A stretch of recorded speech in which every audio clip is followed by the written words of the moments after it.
სისტემის დელეგატი იქნება ზუკა რურუა, საქართველოს ხალხურთთა ეროვნულ ნაკრების ყოფილი კაპიტანი, ნაკრების მწვრთნელი. საბურთალოს ოლქში აკაკი ალადაშვილი, რომელიც გახლავთ თბილისის საკრებულოს მოქმედი წევრი, ფეხბურთის ფედერაციის ვიცე-პრეზიდენტი. ნაძალადევის ოლქში ჩვენი დელეგატი იქნება ირაკლი ხელაძე, რაიონის ყოფილი გამგებელი, თბილისის საკრებულოს წევრი, საკრებულოს ქონების მართვის და საფინანსო საბიუჯეტო კომისიის თავმჯდომარე. გდანის ოლქში ჩვენი დელეგატი იქნება ლადო ბოჟაძე, თბილისის საკრებულოს წევრი. ისანში ჩვენი დელეგატი გახლავთ ნიკა ელისაშვილი, ისნის რაიონის მოქმედი გამგებელი და სამგორის ოლქში ჩვენი კანდიდატი იქნება ვალამ იბარტელიანი, სახელოვანი სპორტსმენი, ოლიმპიური ვიცე-ჩემპიონი. ასეთია წარმოადგენელი შემადგენლობა. მინდა შეგახსენოთ, რომ ჩვენი 30-ვე დელეგატი წარმოადგენელი იქნება ქართული ეთნების პროპორციულ სიაში ეგრეთ წოდებულ გამსხვილ ადგილებზე და თქვენ იცით, რომ ამის შეასრულება აქვს მხოლოდ ჩვენ პარტიას, ვერცერთი სხვა პარტია ვერ გაიყვანს ამ არჩევნებში 30 დეპუტატს. შესაბამისად, ჩვენი ძალისხმევით, ჩვენი ძალისხმევით საქართველოს პარლამენტში თავის წარმომადგენელი ეყოლება ყველა ქალაქს და რეგიონს. მადლობა. თუ არ გითხები გასვით. მოგესალმებით, მე გინარსლავიძე, ტელეკომპანია იმედი. მე მინდა გითხოთ არჩევნებთან დაკავშირებით. საპარლამენტო არჩევნებზე საუბრისას უკვე არაერთხელ ითქვა, რომ ეს არის პრინციპული არჩევანი ომსა და მშვიდობას შორის და არჩევანი უნდა გაკეთდეს სწორედ ქვეყნის სტაბილურ განვითარებაზე, ეროვნულ ღირებულებებზე, ტრადიციებზე. კიდევ ერთხელ გავიმართოთ ამ ყველაფრისთვის რა მნიშვნელობა აქვს ქართული ოცნების მიერ პარლამენტში საკონსტიტუციო უმრავლესობის მოპოვებას. კიდევ ერთხელ აღნიშნავ, რომ ეს არის უკიდურესად პრინციპული არჩევნები, რა თქმა უნდა, ყველა საპარლამენტო არჩევნები აქამდე და არა მარტო საპარლამენტო, ყველა არჩევნები ზოგადად იყო ერთმანეთზე პრინციპული, თუმცა კიდევ ერთხელ მინდა აღნიშნო, რომ ამ არჩევნებს აქვს ზუსტად ისეთივე დატვირთვა, როგორც ჰქონდა 2012 წლის საპარლამენტო არჩევნებს. ეს არის გადამწყვეტი არჩევნები, გადამწყვეტი რეფერენდუმი, სადაც საქმე ეხება ომსა და მშვიდობას და საზოგადოება არჩევანი უნდა გააკეთოს სწორედ მშვიდობის სასარგებლოდ. და გარდა ამისა, კიდევ ერთხელ უნდა აღინიშნოს ის, რომ საკონსტიტუციო უმრავლესობის მოპოვების პირობებში ჩვენ შევძლებთ საბოლოოდ გადავჭრათ ჩვენი ქვეყნის ეროვნული პრობლემა, რაც დაკავშირებულია იმასთან, რომ ნაცმოძრაობის ოპოზიცია ყოფნის პირობებში ქვეყანაში დემოკრატიული სისტემა, პოლიტიკური სისტემა ვერ ვითარდება. ქვეყანა არის მუდმივი, ასე ვთქვათ, რისკის ქვეშ. იმ პირობებში, როდესაც ოპოზიციას წარმოადგენს კოლექტიური ნაცმოძრაობა, აგენტურა, აქედან გამომდინარე ჩვენ გვჭირდება ჩვენი სისტემის თვისებრივად გაჯანსაღება და ეს არის შესაძლებელი მხოლოდ იმით, რომ ნაცმოძრაობა უნდა ჩამოშორდეს პოლიტიკურ სისტემას, რისთვისაც უნდა დაიწყოს სამართლებრივი პროცედურები და საკონსტიტუციო უმრავლესობა იქნება საუკეთესო საფუძველი იმისათვის, რომ ეს პროცესი ეფექტიანად წარიმართოს და წარმატებით დასრულდეს. ნაცმოძრაობის არაკონსტიტუციურად გამოცხადება არის პრინციპულად მნიშვნელოვანი იმისათვის, რომ საქართველოში ჩამოყალიბდეს ერთხელ და სამუდამოდ ჯანსაღი დემოკრატიული სისტემა. ასევე მინდა გითხოთ ერთ-ერთ არასამთავრობო ორგანიზაციაზე, რომელშიც ფიგურირებს სწორედ ლევან ცუცქირიძე, რომელიც ახლა არის ლევლოსთან დააფუძნეს თავისუფლების მოედანი, ასევე არასამთავრობო ორგანიზაცია, არც პარტიად არის რეგისტრირებული, ეს ადამიანი არც არასამთავრობო ორგანიზაციას არ ტოვებს. თქვენ როგორ შეაფასებთ, ეს არის თუ არა ერთგვარი ზღვარის წაშლა სწორედ არასამთავრობო სექტორსა და ოპოზიციას შორის? დიდი რესურსი ამ ორგანიზაციას არ აქვს, თუმცა თავისთავად ის ფაქტი, რომ უცხოური ფულით ხდება საქართველოში პირდაპირ საარჩევნო პროცესების დაფინანსება არის, რა თქმა უნდა, პრინციპულად არასწორი. ეს არის უცხოური ჩარევა საარჩევნო პროცესებში, რაც პირდაპირ ეწინააღმდეგება ერთი სახელმწიფო სუვერენიტეტის პრინციპს და მეორე საყოველთაოდ აღიარებულ საარჩევნო პრინციპებს. ეს არის შემაშფოთებელი ამ ყველაფერში, არ შეიძლება უცხოური ფულით ფინანსდებოდეს არჩევნები საქართველოში. თქვენ იცით ასევე, რომ ფინანსდებოდა ავტორიტარიზმის ფესტივალები სწორედ ამ ორგანიზაციის მეშვეობით, დანიური დაფინანსებით, რაც არის ასევე შემაშფოთებელი მოვლენა. არ შეიძლება უცხოური ფული ასეთი პირდაპირ და უხეშ ფორმით იყოს ჩართული ქართულ საარჩევნო კამპანიაში. ეს არასწორია. იმედი მაქვს, რომ ეს ყველაფერი მოხდება შესაბამის სადამკვირვებლო ანგარიშებში, ნახოთ დავალაგებით ამ ყველაფერს. საზოგადოებრივი მაუწყებლის პირველი არხით ამონაძე კლაური, ჩემი კითხვა შეეხება ისევ საარჩევნო კამპანიას და საარჩევნო პროცესს და როდესაც თქვენ საუბრობთ საკონსტიტუციო უმრავლესობის მოპოვების აუცილებლობაზე, საუბრობთ ნაციონალური მოძრაობის გასამართლებაზე, პოლიტიკური ველის გაჯანსაღებაზე. პარალელურად ჩვენ ვისმენთ ოპოზიციის მხრიდან ამ საკითხზე ესეთ შეფასებებს, რომ ეს არის ერთგვარი პროპაგანდა, ნაცადი ხერხი ქართული ოცნების მხრიდან, რომ ქართული ოცნება ორიენტირებულია წარსულზე და არა მომავალზე. ყოველ შემთხვევაში ასეთ შეფასებებს აკეთებენ ოპოზიციური პოლიტიკური პარტიების წარმომადგენლები და მე მინდა გთხოვოთ, რომ ერთგვარად უპასუხოთ მათ აი ამ კრიტიკას, რომელიც მოყვება თქვენს აი ამ საარჩევნო კამპანიას და გზავნილებს, რასაც ვისმენთ. პირველ რიგში ნაცმოძრაობის გასამართლება ჭირდება სწორედ ჩვენი ქვეყნის ნათელ ევროპულ მომავალს. სწორედ ამისთვის არის აუცილებელი, მომავლისთვის არის აუცილებელი ნაცმოძრაობის გასამართლება. რა თქმა უნდა, ქვეყანა ვითარდებოდა ამის გარეშეც მთელი 12 წლის განმავლობაში და ჩვენ ვისაუბრეთ მათ შორის მცხეთაში ჩვენ საარჩევნო შეკრებაზე მიღწევებზე, რომლებიც აქვს ჩვენს ქვეყანას, მაგალითად 28 მილიარდი იყო ჩვენი ქვეყნის ეკონომიკა, როცა ნაცმოძრაობამ დატოვა ხელისუფლება და დღეს უკვე არის მიღწეული 90 მილიარდის. ეს არის მაგალითად ერთ-ერთი ფუნდამენტური მიღწევა. სამჯერ გაიზარდა შესაბამისად სახელმწიფო ბიუჯეტი, ხო იცით, შემოღებული იქნა საყოველთაო ჯანდაცვის პროგრამა, რამდენჯერმე გაიზარდა სოციალური პაკეტის მოცულობა და ამ შემდეგ აღარ ჩამოთვლი მთელ ამ მიღწევებს. რა თქმა უნდა, ქვეყანა ამის გარეშეც ვითარდებოდა, მაგრამ ერთი რომ რა თქმა უნდა გარკვეული დაკვირვება ყოველთვის ექნება ქვეყანას განვითარების კუთხით, როდესაც ყავს ასეთ ჯანსაღი ოპოზიცია, რომელიც მუდმივად გესაუბრება ხანდრი გარეშე არჩევნებზე, ხან რევოლუციაზე, ქვეყნის არევაზე და ამ შემდეგ. ეს არის რა თქმა უნდა სერიოზული პრობლემა და მეორე ზოგადად არის მნიშვნელოვანი ის, რომ სტაბილურობა კონდეს დემოკრატიულ სისტემაში. თუ შენს ქვეყანაში ოპოზიციას წარმოადგენს უცხოური აგენტურა, რომელიც მუდმივად არის მომართული ომისკენ, ქვეყნის არევისკენ, რა თქმა უნდა, რისკები მუდმივად იარსებებს. აქედან გამომდინარე, სწორედ მომავლისთვის არის აუცილებელი ის, რომ გასამართლდეს ნაცმოძრაობა, რა თქმა უნდა, ქვეყანა ასეც და ისეც განაგრძობს განვითარებას, მაგრამ იმისათვის, რომ შეუფერხებელი იყოს განვითარების პროცესი, ნაცმოძრაობის გასამართლება არის აუცილებელი. არ შეიძლება მუდმივი მუხრუჭის პირობებში ცხოვრობდეს ქვეყანა და მუდმივი რისკის პირობებში ცხოვრობდეს ქვეყანა.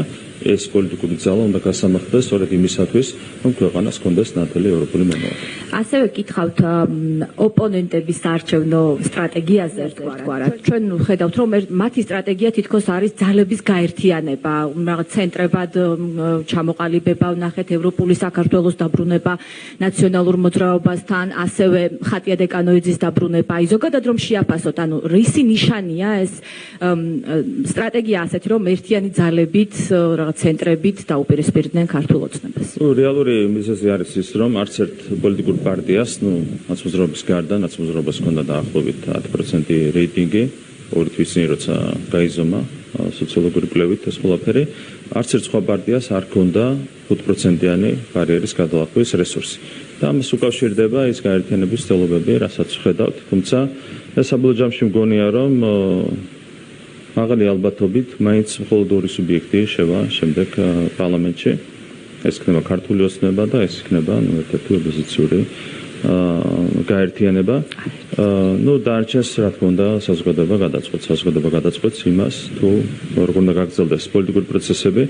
ასეც და ისეც ჩემთვის ეს არ არის მაინც და მაინც საინტერესო, გამომდინარე იქიდან, რომ სწორედ მომდევნო მოწვევის პირობებში უნდა გასამართლდეს ნაცმოძრაობა თავის სატელიტებით და თავისი მემკვიდრე პარტიებით.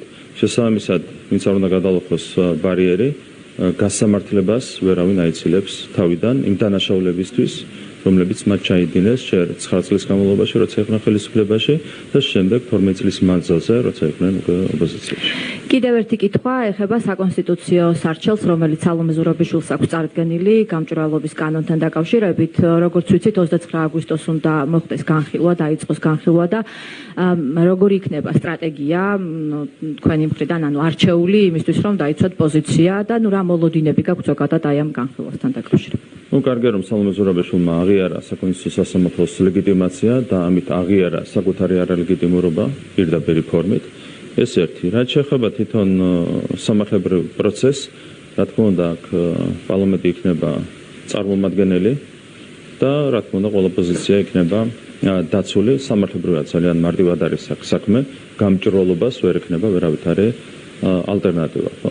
აქედან გამომდინარე, პერსპექტივა ვერ ექნება იმ სარჩელს, რომელიც არის შეტანილი, შეუძლებელია დაამტკიცო, რომ გამჭირვალობა სამართლებრივად თუ სხვა კუთხით არის ცუდი. ამას ამტკიცებს სარჩელი, შესაბამისად ასეთ სარჩელს, რა თქმა უნდა, ვერავით არის სამართლებრივი პერსპექტივა ვერ ექნება. ამას გაგრძელდება მსჯელობა და მიღებული იქნება გადაწყვეტილება, ჯერჯერობით ამაზე გადაწყვეტილება არ არსებობს პარლამენტში მიღება, რა თქმა უნდა, ეს გადაწყვეტილება. გამარჯობა, ნანუკა ქაჯაიამ, ტევე პირველი. ბატონო რეკნი, მე არჩევნებთან დაკავშირებით გითხავთ. წაგების შემთხვევაში ქართული ოცნება როგორ აპირებს პოლიტიკური ცხოვრების გაგრძელებას ოპოზიციაში და თქვენ პირადად წაგებაზე პასუხისმგებელი პირები, ლიდერები გეგმავთ თუ არა წაგების შემთხვევაში დარჩეთ ოპოზიციაში თუ აპირებთ წახუდეთ პოლიტიკიდან? ჩვენ გვაქვს დღეს 60% რეიტინგი და ჩვენი ამბიცია არის საკონსტიტუციო უმრავლესობის მიღება. წაგებაზე იდარდონ იმ პოლიტიკურმა ძალებმა, რომლებიც უკვე 8 არჩევნები წააგეს და მეცხრედაც საოცრება დამარცხებულა. დიდი მადლობა. ბატონო, აქვე გითხავთ, მესმის ეს რეიტინგები, კვლევები წინასწარ, თუმცა არჩევნები არავინ იცის რა შეიძლება მოხდეს და ამიტომ გეკითხებ. სურათს. ეგრე არ არის. ნახეთ, კვლევები როცა ტარდება არჩევნებამდე 2 თვით ადრე, იქ რაიმე არსებითი ცვლილების შეტანა არის პრაქტიკულად შეუძლებელი. ხო, იმიტომ რომ ეს კვლევები აჩვენებს საზოგადოების მყარ განწყობას, რომელიც არის ჩამოყალიბებული. ცდომილება მერე მოგვიანებით შეიძლება იყოს მაქსიმუმ თავიდან ბოლომდე 5%-ის ფარგლებში. ანუ ესე არ არის, რომ დღეს 60% გვაქვს რეიტინგი და ხვალ შეიძლება უცბად მივიღოთ 40 ან 45%. ხო, ასე არ არის. რეიტინგი არის მყარი, 60%-იან რეიტინგს განაპირობებს ძირითადად ორი ფაქტორი. ერთი არის ის, რომ ჩვენ შევძელით სირთულეების, უკიდურესი სირთულეების მიუხედავად, პირდაპირ ზეწოლის მიუხედავად ამ ქვეყანაში მშვიდობის შენარჩუნება და მეორე ჩვენ ამ 4 წლის განმავლობაში გვაქვს უპრეცედენტო ეკონომიკური ზრდა. პირველ ადგილზე ვართ ევროპაში და რეგიონში ეკონომიკური ზრდის თვალსაზრისით. წინა 3 წლის განმავლობაში საშუალო მაჩვენებელი იყო 9.7%. ამის მსგავსიც არ ქონია არც ერთ ქვეყანას, არც რეგიონში და არც ევროპაში და მიმდინარე წელსაც ჩვენ გვაქვს 9%-ზე მაღალი ეკონომიკური ზრდის მაჩვენებელი. ეს არის ორი მთავარი ფაქტორი, რაც განაპირობებს 60%-იან რეიტინგს. ჩვენ გვაქვს დიდი იმედი, როგორც ესე ასახდება ხოლმე, რომ კამპანიის დასაწყისში რაც გვაქვს ჩვენ რეიტინგი, დაახლოებით 5%-ით ვახერხებთ ხოლმე ამ რეიტინგის გაუმჯობესებას. შესაბამისად, გვაქვს ძალიან დიდი იმედი, რომ 60%-ს კარგად გადაცდება ჩვენი მაჩვენებელი და შესაბამისად ჩვენ მივიღებთ საკონსტიტუციო უმრავლესობას. 113 მანდატი არის მნიშვნელოვანი იმისათვის, რომ განხორციელდეს ის ფუნდამენტური ცვლილებები, რაც ასე ჭირდება ჩვენს ქვეყანას. აქ იგულისხმება როგორც საკონსტიტუციო ცვლილებები, უშუალო საკონსტიტუციო ცვლილებები, ასევე აქ იგულისხმება ნაცმოძრაობის, როგორც დამნაშავე პოლიტიკური ძალის გასამართლება. ანუ გამორიცხავთ წაგებასთან გამარჯვების გარდა სხვა შედეგის მიღებას არ აპირებთ ქართული ოცნება? ეს არის საზოგადოების განწყობა. საზოგადოების განწყობა, რომელიც საბოლოო ჯამში 26 ოქტომბერს იქნება ასახული საარჩევნო შედეგებზე. კარგით, კიდევ გითხავთ ერთ თემასთან დაკავშირებით, საერთაშორისო გამოხმაურება მოყვა თქვენს დაპირებას პარტიების აკრძალვასთან დაკავშირებით, ნახავდით ალბათ პოლიტიკოსებს სამ თემასთან დაკავშირებით, პუტინის თქმად არის შეფასებული და ევროკავშირის მიმავალი გზა ბეწვზე კიდია, ასე ამბობს და ასე წერს სწორედ პოლიტიკო.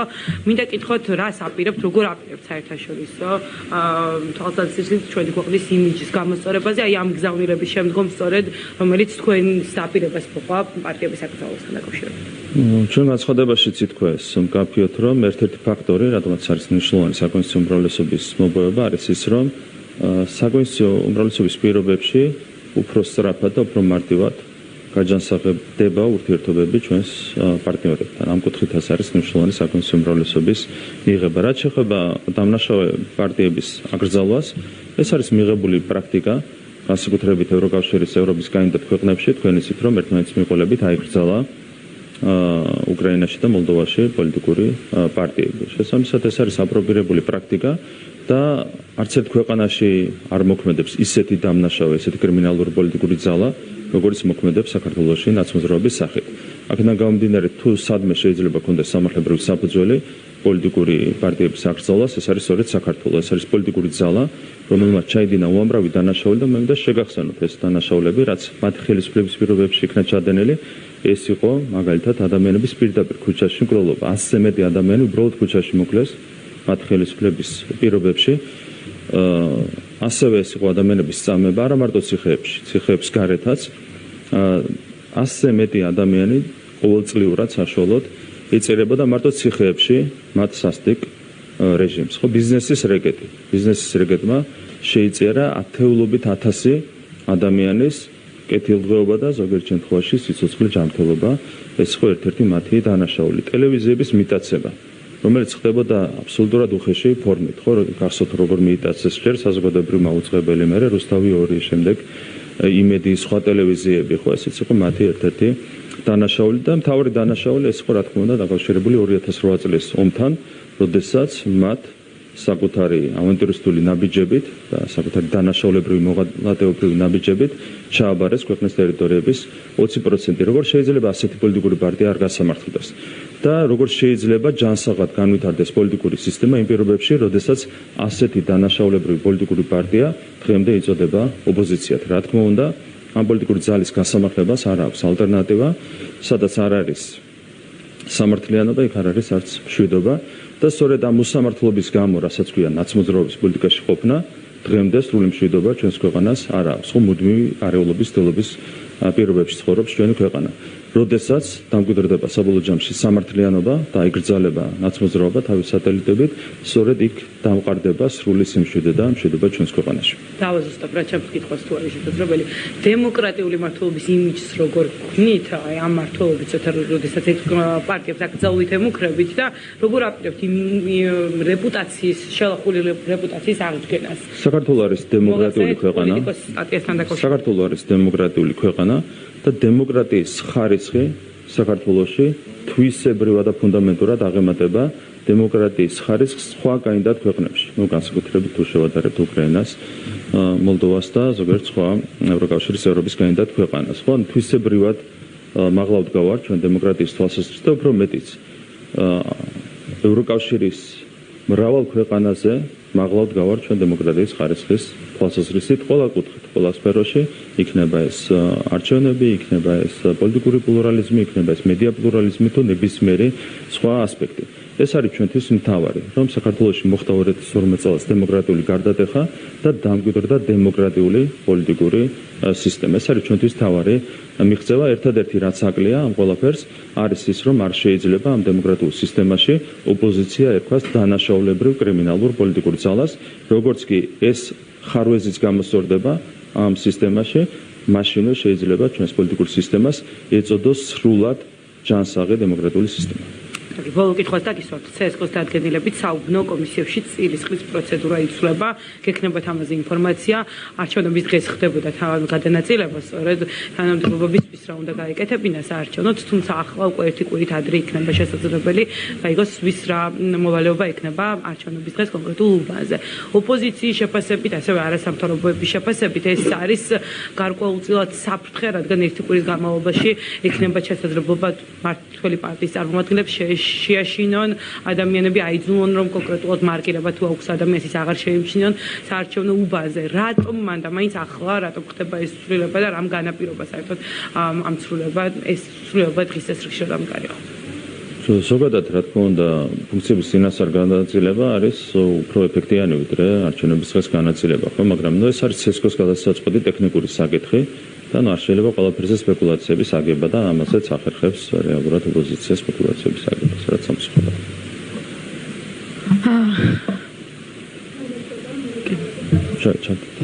მოგესალმებით ბატონო ირაკლი, მაგდა ბლუაშვილი, ტელეკომპანია პალიტრანიუსი. მე მინდა გკითხოთ ოკუპირებულ აფხაზეთში დაკავებულ მოქალაქეებთან დაკავშირებით. ჩვენ ვნახეთ, რომ რამდენიმე დღის წინ დააკავეს რამდენიმე მოქალაქე ოკუპირებულ ტერიტორიაზე.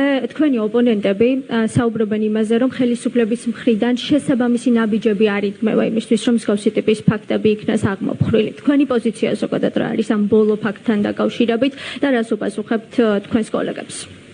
ერთი რომ არავინ არ იცის გულისხმობ ოპოზიციას რა ნაბიჯები იდგმება, ეს ერთი და მეორე ჩვენი თანამოქალაქეების საკითხს როცა ეხება საქმე ყველგან და ყოველთვის ჩვენი თანამოქალაქეების უფლებები და ინტერესები იქნება მაქსიმალურად დაცული, რაც არის ჩვენ შეასრულებებში, რა თქმა უნდა ყველაფერი გაკეთდება იმისათვის, რომ მათი თანამოქალაქეების უფლებები და ინტერესები დავიცვათ.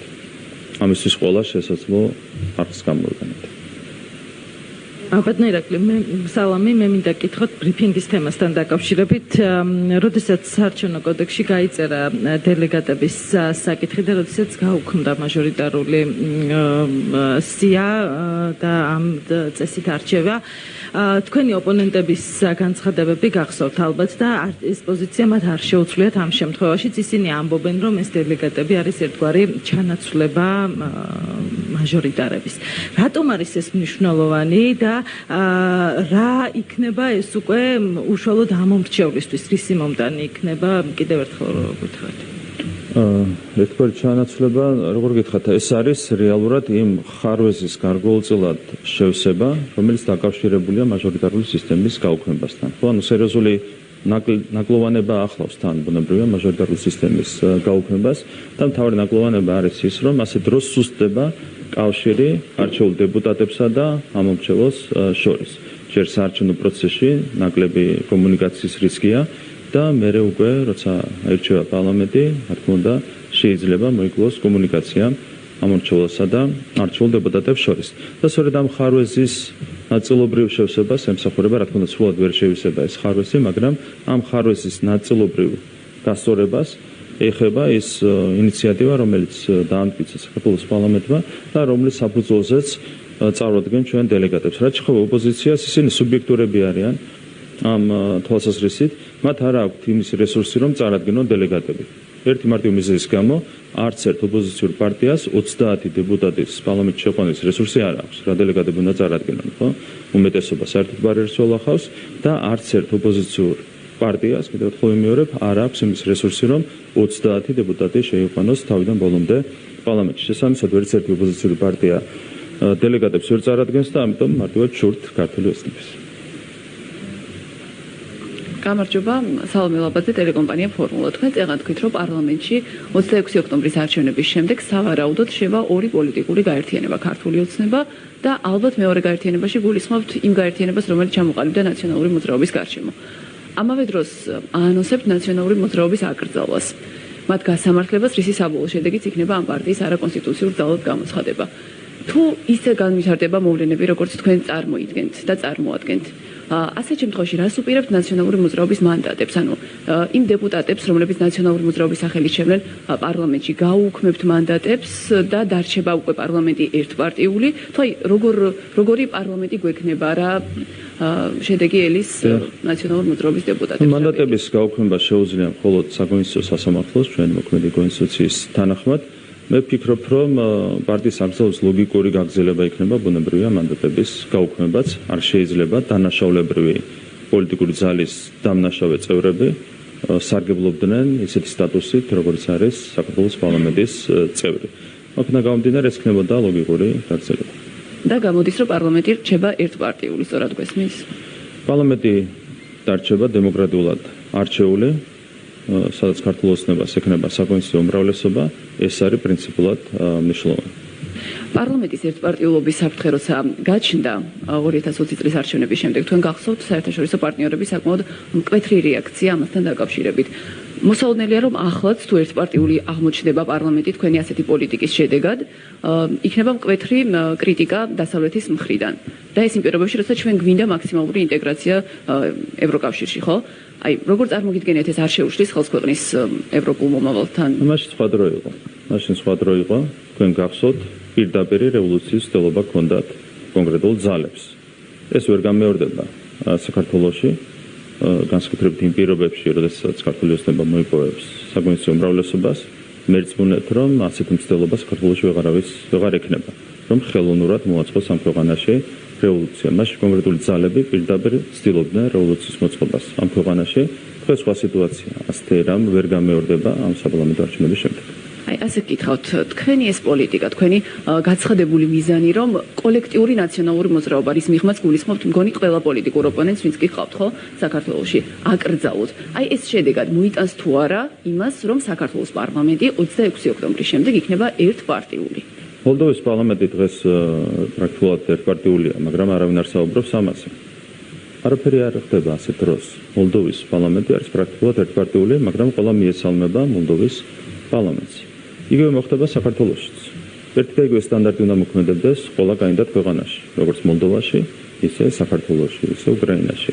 ეს არის და ეს. და მაინც თქვენ ფიქრობთ, რომ შესაძლებელი იქნება ევროკავშირისკენ სვლა ამ პირობებში ერთპარტიული პარლამენტის პირობებში? მე მგონია, რომ ნაცმოძრაობის აკრძალვა არის ძალიან მნიშვნელოვანი პირობა იმისათვის, რომ საქართველოს განაგრძოს შეუფერხებლად წინსვლა ევროკავშირის მიმართულებით. თქვენ გახსოვთ, რომ ხელოვნურ დაბრკოლებას თუ ვინმე უქმნიდა საქართველოს ევროინტეგრაციის გზაზე, ეს იყო სწორედ კოლექტიური ნაცმოძრაობა. პირდაპირ აგიტაციას აწარმოებდნენ კოლექტიური ნაცმოძრაობის წარმომადგენლები იმისათვის, რომ ქვეყანას არ მიიღო კანდიდატის სტატუსი. თქვენ გახსოვთ, რომ ერთხელ ვერ ვათქმევინეთ ვერც ერთ ოპოზიციურ ძალას, მათ შორის მათ მარიონეტს სალომე ზურაბიშვილს, რომ ქვეყანა ემსახურებდა კანდიდატის სტატუსი. როგორც კი აიგრძელება კოლექტიური ნაცმოძრაობა, მაშინვე მოიხსნება დაბრკოლებები ქვეყანას ევროინტეგრაციის გზაზე. თუნდაც გითხოთ თქვენ განცხადებაში, რომელიც ბიძინა ივანიშვილმაც გაიმეორა თითქმის სიტყვასიტყვით უკვე გუშინ წინ მცხეთაში გამართულ შეკრებაზე, გაქვთ შეტანილი მეოთხე პუნქტი, რომლის შინაარსაც არ ასაჯაროვებთ და ალბათ არც ახლა გაასაჯაროვებთ, მაგრამ უკვე გაჩნდა ეჭვები, რაც შეიძლება გულისხმობდეს ამ პუნქტში ქართული ოცნება და შეგიძლიათ ეს ეჭვები მაინც გამორიცხოთ. მაგალითად არის ასეთი ვარაუდი გავრცელებული, რომ შესაძლოა ოცნება გეგმავდეს კონსტიტუციიდან 78 მუხლის, ანუ იმ ჩანაწერის ამოღებას, რომელიც ევროინტეგრაციას უკავშირდება. არის თუ არა საფუძვლიანი ეს ვარაუდი? ამასაც ცალსახად შემიძლია გითხრათ, რომ 78 მუხლის ამოღება არ იგულისხმება, არც შესწორება მუხლში არ იგულისხმება, იგულისხმება სხვა რამ, რასაც მოგვიანებით დავაკონკრეტებთ, იმ შემთხვევაში თუ შესაბამისი კონსულტაციები წარმატებით დასრულდება. იგულისხმება თუ არა, ასევე არსებობს ეჭვი, რომ მართლობის სისტემაში რაღაც ცვლილებები შეიძლება შევიდეს. სხვა თემებზე მოდით კომენტარს არ გავაკეთებ, დაველოდოთ მოვლენების განვითარებას, არის კონკრეტული საკითხი, რასაც გვინდა რომ წარმატებით დავასრულოთ კონსულტაციები, როგორც კი კონსულტაციები დასრულდება, მაშინვე გავაკეთოთ კონკრეტულ კომენტარს ამ თემაზე. კარგი და ერთსაც გითხავთ, აფხაზეთში დაკავებული მოქალაქე. გამოირთვა. თქვენი თანაგუნდელის ბექაუდიშარიას განცხადება მოვისმინეთ, რომელმაც შეიძლება ითქვას, რომ ხელი გაიშვირა იმ ადამიანებისკენ, რომლებიც დააკავეს მარიონეტული რეჟიმის წარმომადგენლება და თქვა, რომ იმით, რომ მათ გამყოფ ხაზზე გადაყავდათ მოქალაქეები და მასში ფულს იღებდნენ, მათ ხელი შეუწყეს დაკავებაში მარიონეტულ პოზიციას. ბექაუდიშარიას განცხადება გავრცელდა კონტექსტიდან მოწყვეტით, რაც არის სამწუხარო მოვლენა, რაც შეეხება ჩვენს თანამოქალაქეებს, კიდევ ერთხელ ვიტყვი, სადაც და როგორც იქნება საჯერო ჩვენი თანამოქალაქეების ინტერესების და უფლებების დაცვა, ყველგან დავიცავთ ჩვენ მათ უფლებებს და ინტერესებს. ბატონო ირაკლი, გამარჯობა. 15 აგვისტოს განკარგულებასთან დაკავშირებით უნდა გკითხოთ, რა პასუხი მიიღეთ საფრანგეთისგან, დაგიმტკიცდა თუ არა სესხი, საქართველოს მთავრობამ სთხოვა, ხო, 30 მილიონი ევროს გამოყოფა ხაშურში რაღაცა ინფრასტრუქტურული პროექტის განხორციელებისთვის და ასევე მაინტერესებს ფაქტია, რომ კიდევ ერთხელ დადასტურდა ამით, რომ თქვენ გჭირდებათ დასავლელი პარტნიორების, მათ შორის ფინანსური მხარდაჭერაც იმისათვის, რომ სხვადასხვა პროექტი განახორციელოთ, ხო, ქვეყანაში და მაშინ აი რატომ ესხმით მუდმივად თავს ჩვენს პარტნიორებს და მეგობრებს, რომლებიც მუდმივად ფინანსურად გვეხმარებიან. ერთი როცა სესხის აღება არის ჩვეულებრივი მიმდინარე პროცესი, ეს პროცესი დაიწყო დაახლოებით 1 წლის წინ და ახლა უბრალოდ ტექნიკურად მივიდა ბოლომდე. სესხს იღებს ქვეყანა ყოველწლიურად სხვადასხვა წყაროებიდან. ჩვენი სესხის მოცულობა არის 40%-მდე მთლიან შეტაკებულ პროდუქტთან მიმართებით და ეს სესხი ხან აიღება დასავლეთში, ხან აიღება აღმოსავლეთში, ეს არის ჩვეულებრივი მიმდინარე პროცესი. რაც შეეხება დასავლურ პარტნიორებზე თავდასხმას, ეს არის აბსოლუტურად არასწორი შეფასება. ჩვენ ხანდახან გვიწევს ხოლმე თავის დაცვა, როდესაც კეთდება უსამართლო განცხადებები, მაგალითად, როდესაც 27 ელჩი მიდის იუსტიციის მინისტრთან დემარშით და ითხოვს სააკაშვილის გათავისუფლებას იმის გამო, რომ მას კლავენ, რა თქმა უნდა, გვჭირდება ჩვენ თავის დაცვა, არაფრჩუაში არ არის ამასთან სესხის აღება და ვალი და ასეთი თემები. დაგიმტკიცდეთ ეს სესხი? შარშან დაიწყო ეს პროცესი, არ ვიცი, მიმდინარე პროცესია, სამუშაო პროცესია და არ აქვს ამას არავითარი არსებითი პოლიტიკური დატვირთვა. თუმცა ხომ აღიარებთ იმას, რომ დასავლეთიდან გჭირდებათ ფინანსური მხარდაჭერა სხვადასხვა პროექტის განსახორციელებლად საქართველოში და დამოუკიდებლად ამას საქართველოს ხელისუფლება ვერ გააკეთებს. თუ ქვეყანა მიიღებს დახმარებას, ამას მივესალმებით. თუ ქვეყანას ვალდის აღება ჭირდება და აიღებს, ამასაც მივესალმებით. ეს არის, რა თქმა უნდა, არ არის სასპეკულაციო საკითხი. ანუ სად არის აქ სპეკულაციისთვის ვირთი არ არსებობს ასეთი. ბატონო ირაკლი და ბიძინა ივანიშვილი. ანუ ვალის დამადლება საერთოდ გაუგებარი ამბავია. ეს რო იყოს გრანტი კიდე მესმის, მაგრამ ვალის დამადლება ეს საოცრება. არა, იმიტომ მკითხეთ, რომ მთელი ამ პერიოდის განმავლობაში ჩვენ გვახსოვს რუსული კანონის მიღების შემდეგ ძალიან ბევრი პროექტის განხორციელება შეწყვიტეს ჩვენმა დასავლელმა პარტნიორებმა, არაერთმა ქვეყანამ შეწყვიტა ფინანსური მხარდაჭერა საქართველოსთვის, სწორედ იმის გამო, რომ მათი მტკიცებით ქართული ოცნება ანტიდემოკრატიულ და ანტიევროპულ ნაბიჯებს დრამდა და მათ შორის ერთ-ერთი იყო ასეთი რუსული კანონის მიღება და მაშინ ქართული ოცნების ლიდერები, მათ შორის თქვენს ამბობთ ღიად, რომ ჩვენ არ გვჭირდება მათი ფინანსური მხარდაჭერა, იმიტომ რომ დამოუკიდებულადაც გვაქვს რესურსი, რომ სხვადასხვა პროექტი განვახორციელოთ მათი დახმარების გარეშე და ახლა აღმოჩნდა, რომ არ არის, ხო ესე? თუ დაგვეხმარებიან, მადლობას ვიტყვით. ყოველ ჯერზე ვალს თუ მოგცემენ, მაღაზიას მადლობას ვიტყვით. ეს არის ჩვენი პოლიტიკა, მაგრამ როდესაც ქვეყანა იღებს კანონს გამჭვირვალობის შესახებ, ასე დროს შენ გაშანტაჟებენ რაღაც თანხების არ გამოყოფით, ეს არის უბრალოდ არასწორი, იმიტომ რომ გამჭვირვალობა არის ერთ-ერთი უმთავრესი დასავლური სტანდარტი. ასე იყო ყოველ შემთხვევაში წარსულში, სამცხოვრებლო მიდგომები შეიცვალა, თუმცა ჩვენთვის გამჭვირვალობა რჩება ტრადიციულ ევროპულ და დასავლურ ღირებულებად. და ერთი საკითხით გუშინ კიდე გისვეს ბიძინა ივანიშვილის ტყვია გაუმტარა აკვარიუმზე კითხვები, მაგრამ აი მაინც მაინტერესებს თუ უსაფრთხოებიდან გამომდინარე სჭირდება ბიძინა ივანიშვილს ამ შუშების ჩადგმა გარშემო, თქვენ ხართ ქვეყნის პირველი პირი და საქართველოს პრემიერ-მინისტრი და თქვენი უსაფრთხოება დაცული არ უნდა იყოს, მით უმეტეს ჩვენ გვახსოვს, რომ თქვენ თავადაც აცხადებდით, რომ რაღაცა რისკები არსებობს იმისა, რომ ვიღაცა რაღაცა პროვოკაცია მოგიწყოთ თქვენ. აკვარიუმს რაც შეეხება, აკვარიუმში ის კოლექტიური ნაცმოძრაობა, ეს არის მათი ხვედრი და მათი ბედი. რაც შეეხება ბიძინა ივანიშვილი დავინახეთ აქამდე მხოლოდ ამ აკვარიუმში. არავითარი აკვარიუმი, ტყვია გაუმტარ შუშას რაც შეეხება, თქვენ იცით რა ხდება მსოფლიოში. ამერიკის პრეზიდენტობის კანდიდატი არ არის დაცული. ნახეთ. სლოვაკეთის პრემიერ-მინისტრთან დაკავშირებით რა მოხდა, ესეც ნახეთ. ასევე თქვენ იცით კონკრეტული მუქარის თაობაზე, რომელიც გაჟღერდა ერთ-ერთი ევროკომისრის პირით. პირდაპირ მუქარა იყო, ხო, რეალურად ეს ყველაფერი, რა თქმა უნდა, ევროკომისარს არ ვადანაშაულე პირდაპირ ამ ყველაფერში, თუმცა ის მესენჯერად გამოიყენეს ჩვენს მიმართ. სოფლიოში ხდება ასეთი მძიმე პროცესები, სადაც ამერიკის პრეზიდენტობის კანდიდატი არ არის დაცული, იქ რა თქმა უნდა, საქართველოში რისკები არის კიდევ უფრო მეტი. და თქვენ უსაფრთხოება არ უნდა ყოფილიყო, მაშინ დღეს ბატონო ირაკლი გეტყვით მაგასაც. რაც შეეხება ოპოზიციას, კოლექტიურ ნაცმოძრაობას, თქვენ იცით, რომ მათთვის ადამიანის სიცოცხლე საერთოდ არაფერს ნიშნავს. მარტო ციხეებში კლავდნენ 100-ზე მეტ ადამიანს ყოველწლიურად. მარტო ციხეებში. დახვრიტეს ქუჩაში. 100-ზე მეტი ახალგაზრდა, ხო? არაფერს ნიშნავს მათთვის ადამიანის სიცოცხლე. ხიდან გამომდინარე, მათგან არაფერი არ არის გამორიცხული. რაც შეეხება იმას, თუ რატომ არ გამოდიოდით ჩვენ ასეთი დაცული ფორმით შეკრებაზე პარტიის სხვა ლიდერები, ამას აქვს ერთი მარტივი ახსნა. საქართველოში შვიდობის და განვითარების ნომერ პირველი გარანტი არის სწორედ ბიძინა ივანიშვილი, აქედან გამომდინარე, თუ ვინმეს მიმართ შეიძლება იყოს ასეთი საფრთხეები და რისკები, ეს არის სწორედ ბიძინა ივანიშვილი, ამას აქვს ძალიან მარტივი ახსნა.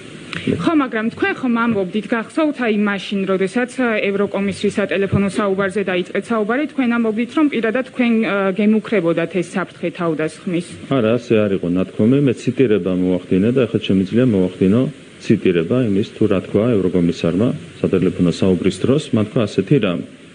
თქვენ იცით რა მოხდა სლოვაკეთში ფიცოსთან დაკავშირებით და აქედან გამომდინარე უნდა იყოთ ფრთხილად.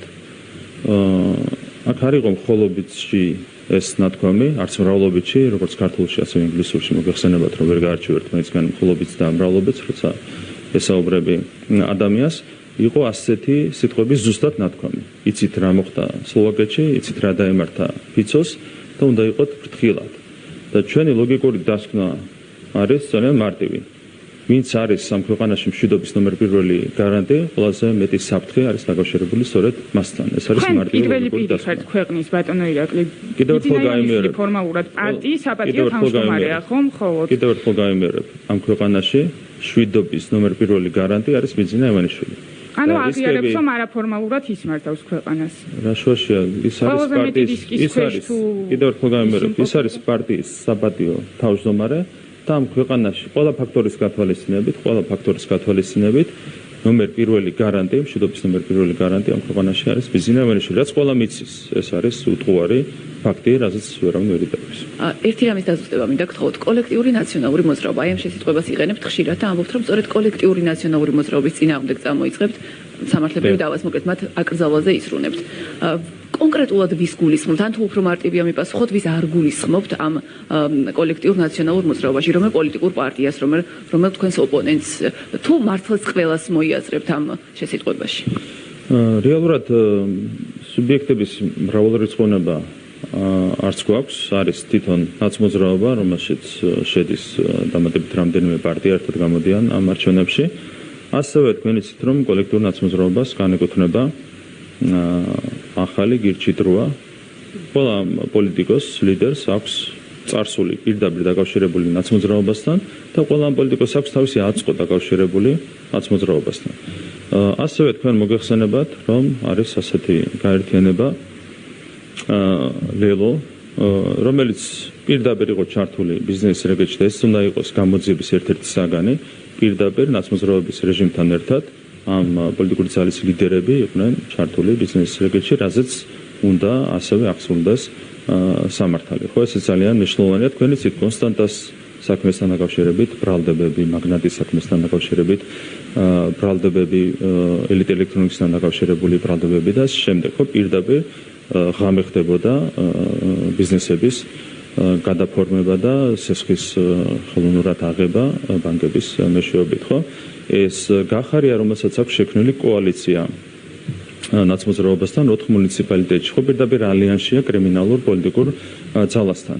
ეს არის ერთი კოლექტიური კრიმინალური პოლიტიკური ძალა, რომელიც აუცილებლად უნდა გასამართლეს, დანარჩენზე გადაწყვეტილებას მიიღებენ შესაბამისი ინსტანციები. შესაბამისად, როცა სარჩელს მოამზადებს საკონსტიტუციოსთვის, ყველა მათგანზე მიუთითებთ, ანუ ყველა მათ ამ სარჩელის ჩვენ ვფიქრობთ, რომ ეს ასე უნდა იყოს. როცა საქმე ეხება მარტო საკონსტიტუციოზე არ საუბრობთ, შეიძლება პროკურატურაში აღიზრას კონკრეტული საქმეები, რასაც ჩვენ საჩივარი შეიძლება მოამზადოთ, შეიძლება საპარლამენტო საგამოძიებო კომისიაში იქნან, შეიძლება საკონსტიტუციო სასამართლოში აღიზრას შესაბამისი პროცესი. რეალურად ყველა ეს სუბიექტი არის ერთი პოლიტიკური ძალა, კოლექტიური ნაცმოძრაობა, ისინი პირდაპირ არიან ერთმანეთთან დაკავშირებული, რაც სამართლებრივადაც მტკიცდება. როდესაც გაახარია და ნაცმოძრაობა ერთად ქმნიან კოალიციას 4 მუნიციპალიტეტში, აქ სამართლებრივად დასტურდება, რომ ისინი რეალურად ერთ საქმეს აკეთებენ და ერთ საქმეს ემსახურებიან.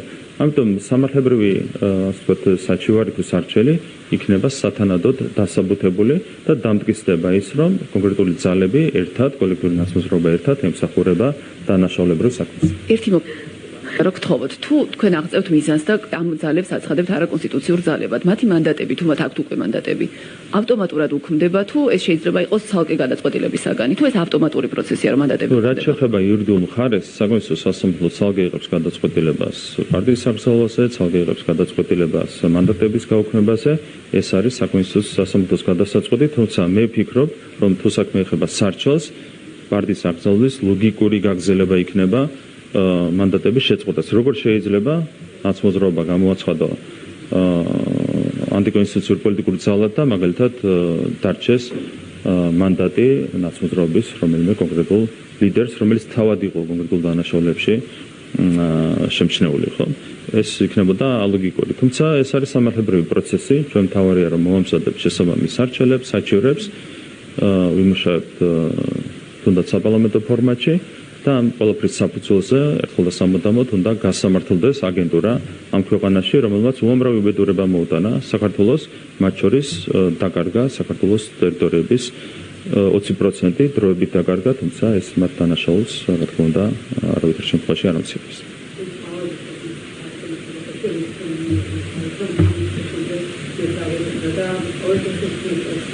ბოდიში გესმოდათ ალბათ აღარ გავიმეორებ. 2016 წელს თქვენი კვლევებით 65% ქონდათ და 48 აიღეთ, 2020-ში ამბობდით რომ 60%-ს აიღებდით, თუმცა ვერ აიღეთ, ვერც 2018-ში, 2012 წელსაც 55% გაქვთ აღებული და ამ ყველაფრის ფონზე ისევ 60%-ზე მეწევია. როგორ ეხლა მოვსერჩე, შემიძლია გაჩვენოთ. 2020 წელს იყო გარკვეული პერიოდი კოვიდის დროს, როცა რეიტინგი აღემატებოდა 60%-ს. თუმცა, როდესაც მოახლოვდა არჩევნები, ჩვენ გვქონდა კვლევები მუდმივად როცა მოხდა არჩევნები, შეგიძლიათ ამოიღოთ ჩემი განცხადებები 2020 წელს, 2016 წელს, სადაც ვამბობდი, რომ ჩვენი ამოცანა იყო ყოველი მეორე ხმის მიღება. ეს ხდებოდა უშუალოდ არჩევნების წინ. და ჩვენ მივიღეთ სწორედ ერთ შემთხვევაში 52%, მეორე შემთხვევაში 57%. ანუ რასაც ვამბობდით, ის ავიღეთ კიდეც. არჩევნების წინ ჩვენ არასდროს არ გვიქნავს. 65 იყო კოვიდის პერიოდში. იყო 65%. 2016 წელს გულისხმობ, მაშინ კოვიდი არ იყო. 2016 წელს თქვენი კვლევებით 65 კონკრეტულ კვლევებს, რომლებსაც ჩვენ არ ვქვეყნებდით საერთოდ 2016 წელს კვლევებს როგორც პარტია. ძალიან მარტივად შეიძლება ამის მოძებნა. ძალიან მარტივად შეიძლება ინტერნეტში 2016 წელს თქვენს მიერ ჩატარებული კვლევა არის. აბა ჩვენს მიერ რას ქვია? რომელიც ქართული ეთნიკის მიერ ჩატარებული კვლევაა. რომელიც გამოაქვეყნეს რა წერია წაიგითხეთ? როგორ? რა წერია წაიგითხეთ? რა ვიცი, მოუძებდნენ ყველა აბსოლუტურად ყველა თქვენი კვლევა მოხს მოძებნილი 2012-დან მოყოლებული ეხლა თქვენი პრესკონფერენციის პარალელურად. არის ჩვენ როცა საუბრობთ ხოლმე კვლევებზე, ასახელებთ ხოლმე კიდეც რა როდის როგორ ჩატარდა. 65% 2016 წელს არის შეიძლება ვიღაცამ გაავრცელა ასეთი ინფორმაცია, მაგრამ ქართულ ოცნებას ასეთი ინფორმაცია არ გავრცელებია. 65% ქართული ოცნება ჩვენ ვამბობდით ხოლმე და შეგიძლიათ გადაამოწმოთ. ყოველი მეორე ხმა ეს იყო ჩვენი მიზანი და ამოცანა. 2021 წელსაც იგივე იყო ნათქვამი, 2020 წელსაც იგივე იყო ნათქვამი. ყოველი მეორე ხმა კიდევ ერთხელ გავიმერებ 60%-ზე მეტი ქონდა კოვიდის დროს გარკვეული პერიოდის განმავლობაში, მაგრამ შემდეგ ეს შემცირდა ოქტომბერში. შესაბამისად, ჩემი განცხადება მაგათი შეგიძლიათ ამოიღოთ, სადაც ვამბობდით, რომ ჩვენი ამოცანა იყო ყოველი მეორე ხმა და მივიღეთ 58%. ანალოგიურად 2021 წელს შეგიძლიათ ამოიღოთ ჩემი განცხადებები, სადაც ვამბობდი, რომ ჩვენი ამოცანა იყო ყოველი მეორე ხმის მიღება და ავიღეთ ზუსტად ყოველი მეორე ხმა. არსადმე არ მithავს, მაგალითად, არც 20-ში, არც 21-ში, რომ ფიქრობდით 60%-ს მიღებას, იმიტომ რომ კვლევების სხვა რამეს გეუბნებოდა. ეხლა იმიტომ ვამბობთ 60%-ს და არა ყოველ მეორე ხმას, ან 50%-ს, რომ გვაქვს არა 50, არამედ 60% არსებული კვლევები.